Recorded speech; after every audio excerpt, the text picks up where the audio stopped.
ဘူပါလာရင်မြစ်သခင်တဲ့အတိရှိတံအလွန်ကြာမြင့်စွာနိဝါဒေနာနေသဖြင့်ပြီးရောချစ်ပြီးသောသူသည်အပ်ပြီးရောမုံမြန်သည့်ဘဝတိဖြစ်တဲ့၏ကောင်းနော်ဒီစကားတွေဟုတ်လား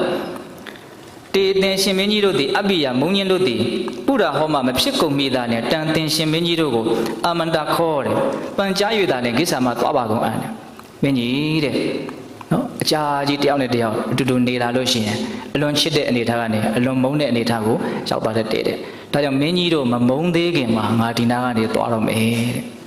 ဟုတ်လားဘယ်လောက်ပြောတဲ့စကားကောင်းတယ်နော်အတိရှိတံနိဝါဒေနာပြီးရောဘဝတိအပ်ပြီးရောတဲ့အနေကြာလာလို့ရှိရင်ချစ်နေတဲ့လူတွေမုန်းသွားတတ်တယ်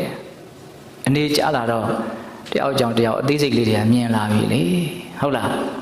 ပကြီးကားတစ်ချက်ကိုဝေးရကြည့်ရင်တော့တော်တော်လက်ရမြောက်တယ်လို့ထင်ရတာပဲအနီးနားကတ်ကြည့်တော့မှစုပ်ချက်ကလည်းကျန်းလိုက်တာဘယ်နာဘယ်လိုခံစားလို့မရတာတွေရှိတယ်ဟုတ်လားဦးဇင်းကျော်မနေတော့ကမင်္ဂလာဆောင်ပြီးဆိုရင်လည်းပဲသူတို့ကတရားပဲပြင်ကြတယ်မင်္ဂလာဆောင်ငါဘာတရားများဟောရပါမလို့ဟုတ်လားစဉ်းစားတယ်အဲ့ဒီတရားကိုဦးဇင်းကခုသွားပြီးတော့အမှတ်ရတယ်နော်မင်္ဂလာဆောင်တယ်ဆိုတာဒုက္ခကိုစိန်ခေါ်လိုက်တာစိန်ခေါ်ပြီးရင်တော့ဘွာခတ်လို့မရဘူးဟုတ်လားဦးဇင်းဟောနေကြတရားပဲဟုတ်လားတော့ဟောနေကြတရားပဲနော်တယောက်နဲ့တယောက်အနေနီးလာပြီအနေကျလာပြီဆိုရင်မယုံမသိမလေးမစားတန်ဖိုးမထားမှုတွေဖြစ်တတ်တယ်အဲ့ဒါကိုအခုတည်းကစကြိုးပြီးတော့သိတာအခုတရားကိုသွားပြီးတော့ပြောရင်းနဲ့အဲ့ဒါကိုသွားအမှတ်ရနော်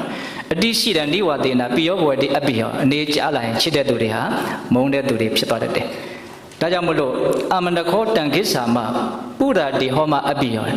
မင်းကြီးမမုန်းသေးခင်မှာသူသွားပါရစီတဲ့ပြောရလေဘယ်လောက်လိမ့်မှာတော့နော်ဒါကြောင့်ပိဿတုကိုပြောရင်တယ်ဆိုတာဒီအကြောင်းအရာပါပဲဟုတ်လားအတူနေတယ်ဆိုတာပြောရလို့ရှိရင်ခက်ခဲမှုကြီးတစ်ခုပါပဲအတူနေတယ်ဆိုတာပါလေခက်ခဲမှုကြီးနော်အည်အသွေးရှိမှပြေလည်အောင်ဖြတ်တတ်နိုင်မှာ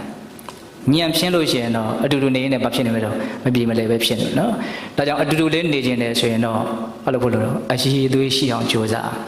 အတူတူလေးနေခြင်းတယ်အည်အသွေးကလည်းမရှိဘူးဆိုတော့တစ်ချက်ချက်နဲ့သွားမှာပဲဟုတ်လား